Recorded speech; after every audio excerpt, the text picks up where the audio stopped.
देश में बजट जो है वो पेश हो चुका है और किसान जो है वो मौके के ऊपर नाखुश नजर आ रहा है। प्रतियां जला दी हैं इस बजट की 2024 के। नीचे आप देख पा रहे हैं उन प्रतियों की राख जो है वो यहाँ पे आपको नजर आ रही है। क्या वजह है, किस वजह से ये किसान नाराज है और खुश किस प्रकार होते इस बजट से, सवाल कर लेते हैं। जी सर नमस्कार। नमस्कार जी। क्या वजह है सर, क्यों नाखुश नजर आ रहे हो?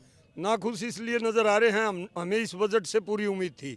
चुनावी साल है, ये सोच रहा था देश का किसान कर्ज तले दब के हर घंटे एक किसान आत्महत्या देश के अंदर कर रहा है। सरकार आंकड़े छुपा रही है। हम उम्मीद कर रहे थे 10 लाख तक का कर्ज किसान को मिले, 3% ब्याज के ऊपर मिले। सहकारी समितियों का जो कर्ज है वो माफ किया जाए, किसान को कर्ज मुक्त किया जाए। उसके साथ साथ ट्रैक्टरों के ऊपर 12%, 13%, 14% तक हमें ब्याज के ऊपर लोन मिलता है। 50 मन लोह के हमारे पर 12-12, 15-15 लाख रुपये ट्रैक्टर के रूप में वसूल किए जाते हैं। हम ये चाहते हैं ट्रैक्टर भी किसान को 3% ब्याज के ऊपर उपलब्ध हो, किसान का तमाम कर्ज माफ किया जाए, एमएसपी की गारंटी के लिए कुछ किया जाए, खेती के ऊपर, फर्टिलाइज के ऊपर, दवाइयों के ऊपर, कृषि उपकरणों के ऊपर हमारे को कुछ छूट मिले। लेकिन सन 1947 आज़ादी से लेकर के 2024 तक सीताजी रमन वित्त मंत्री हिंदुस्तान ने कल जो बजट पेश किया वो किसान, मजदूर और कर्मचारी, आम जनता के लिए सबसे गंदा, सबसे खतरनाक बजट साबित हुआ है, जिसमें किसान का, मजदूर का कोई जिक्र तक नहीं किया गया। सरकार के बड़े बड़े लोग हैं, नेता है, वो कहते हैं कि आज तक ऐसा बजट कभी भी नहीं आया, इससे बढ़िया बजट कभी भी नहीं आ सकता। ये बिल्कुल निकम्मी और गंदी बात है। जब भी चुनावी मौसम होता है, चुनाव आते नज़दीक, तो हर सरकारें कुछ न कुछ करती है, किसान के लिए भी, मजदूर के लिए भी, कर्मचारियों के लिए भी। लेकिन ये तो सबसे गंदा बजट पेश किया गया है। इसके अंदर ना तो किसान के लिए कोई सब्सिडी का सिस्टम रखा गया, ना ही मजदूर के लिए कोई नरेगा मजदूर है और अन्य मजदूरी के लिए कुछ किया गया, ना ही कोई शिक्षा के लिए कुछ किया गया, न रोजगार के लिए कुछ किया गया। तो हम इसका पुरजोर विरोध करते हैं। किसान, हम चाहते थे कि भाई किसान का कर्जा मुक्ति देंगे।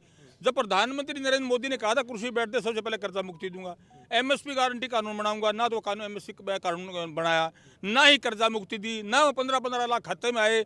रोजगार का 2 करोड़ रोजगार दूंगा हर साल, 22 करोड़ बेरोजगार बैठे आज की डेट में 22 करोड़। और हमारा हिंदुस्तान आज की डेट में हंगर में, भूख में 107वें नंबर के ऊपर हमारा उसका नाम है, भूखमरी में। और कम से कम हमारे है ना, मेरे ख्याल में 45 करोड़ के करीब लोग जो है एक टाइम खाना खाते हैं। अरे कहाँ के सरकारें हैं? ये निकम्मी लोग हैं। ये किसी न कर्मचारी के हैं, न किसान के हैं, न गरीब आदमी के, ना इनके पास कोई हेल्थ का मुद्दा है, ना इनके पास डेवलपमेंट का है, ना इनके पास रोजगार का है, शिक्षा की भी नहीं है, स्वास्थ्य का भी नहीं है। ये तो सिर्फ धर्म और जाति के नाम पर बांट के, और धर्म का नाम बना दिया, मंदिर मस्जिद बना दिया, जात बिरादरी बांट दिए, तब सरकारें बढ़ा रहे हैं। लोगों से निवेदन करते हैं कि इस बजट का पुरजोर विरोध करें और आने वाले इस चुनाव के अंदर इनको उखाड़ फेंकने का काम करें। सारा किसान, मजदूर, गरीब आदमी। से पहले क्या कुछ उम्मीद थी? देखो, उम्मीद तो होती है ये कि लोकतंत्र में जो चुनी सरकार है उससे उम्मीद सभी रखते हैं। ये चुनाव का साल है, अभी अप्रैल में चुनाव भी होने हैं, ये अप्रैल मई के अंदर। ये तो जनता को उम्मीद थी कि लास्ट का ईयर है, लास्ट का अंतरिम बजट पेश किया गया, फुल बजट पेश नहीं किया। ये इन्होंने तो ऐसा काम कर दिया कि झूठ बोलना माटनी, लेन देन में किमी बांटनी।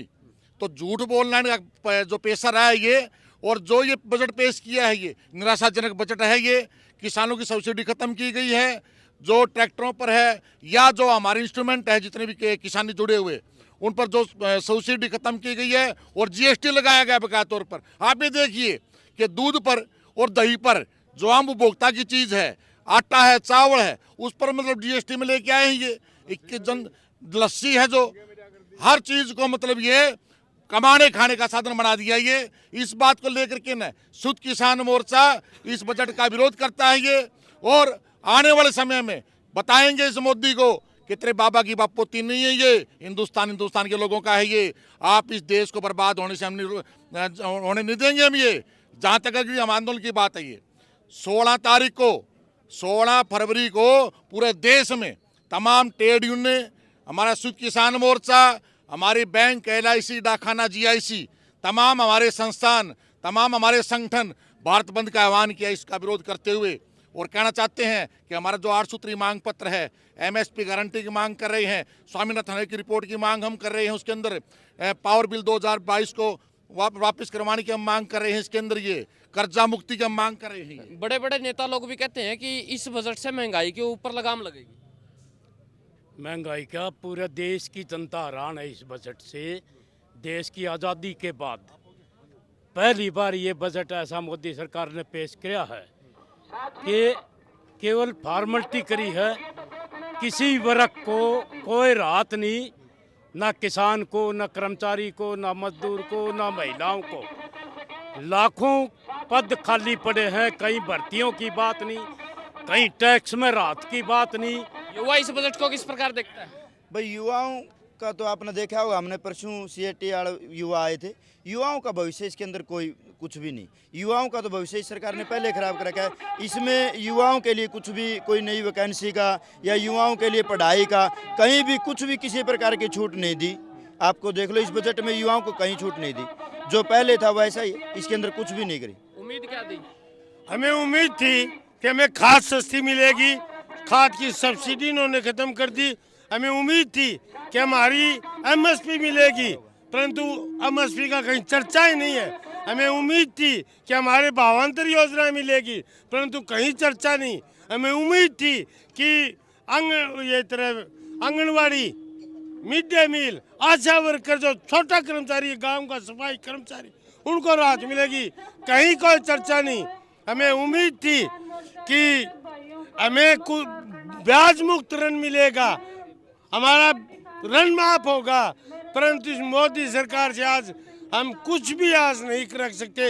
ये जनता विरोधी है, मजदूर विरोधी है बजट है, कर्मचारी विरोधी बजट है। 7वें वेतन आयोग की कोई चर्चा नहीं है, मेडिकल फैसिलिटीज की कोई चर्चा नहीं है, शिक्षा खत्म कर दी। अगर ये सबके लिए विरोधी है तो सही किसके लिए है? भाई सही तो हमने दिखता है कौन किसके लिए, या तो यो तो संगाड़िया खातर और अडानी अंबानी के लिए सही दिख रहा है, और तो कहीं दिख नहीं रहा हमें तो। और ये यहाँ से लास्ट में जब इसका नू हो जाएगा, भाई लोगों ने गेटी पे पाँव धर दिया तो ये अपना झोला ठाओगा और रफू चक्कर हो जाओगा। जैसे श्रीलंका में मंत्री भाज गए थे, इसी प्रकार ये विदेश में भाजने का काम करेगा, लेकिन भाजन नहीं देवाएं। अब बुरा साहब कह रहे थे उम्मीद, हमें इनसे कोई उम्मीद नहीं थी। ये कह रहे कि हमें इनसे उम्मीद, हमें इस सरकार से कोई उम्मीद ही नहीं है। इस सरकार से उम्मीद है कि ये देश का नाश कद करेगी। हमने इस चीज़ की उम्मीद है, देश का नाश करने पर लगी हुई है। और ये बजट की बात है, बजट का इनका देने का कोई उद्देश्य नहीं, ना ये बजट किसान को देंगे, ना ये मजदूर को देंगे। ये सिर्फ पूंजीपतियों की सरकार है, पूंजीपति को ही बढ़ावा देंगे। और पूंजीपति वो नहीं किसी छोटे किराने की दुकान वाला सोचा मारते ही देवे, ना भाई, अडानी अंबानी देंगे किसी का। मतलब ये है, आपका मानना ये है कि मजदूर किसान की बजाय ये कॉर्पोरेट बजट आया? बिल्कुल जी बिल्कुल, ये कॉर्पोरेट है। सरकार भी कॉर्पोरेट की है बिल्कुल। हकीकत में आप 10 साल के करीब ये सरकार हो गया है, आप देख सकते हो कोई भी वर्ग है सब रोड पे है। और धीरे धीरे रोड पे नहीं, ये घर से काट के मारने का भी काम करेंगे। मैं तो यही कहना चाहता हूँ, जो किसानों ने के बारे में किसानों ने बताया बिल्कुल करेक्ट है। जो हमारी महंगाई भत्ता था कर्मचारियों का, जो कि कोरोना टाइम के अंदर वो जो नहीं दिया गया, और आज वो वापिस की मांग की थी, क्यों नहीं हुआ। उसके बाद में जो सैनिक, भूतपूर्व सैनिक जंतर मंतर में बैठे हैं, उनके बारे में आज तक इसने सूद नहीं ली। हमने बड़ी उम्मीद के साथ में 2014 के अंदर 13 इसको रैली की थी रिवाड़ी के अंदर, पूरे एक्सर्विसमैन हुए थे। आज सेना को भी इसने बर्बाद कर दिया, जिसको अग्निवीर लाकर।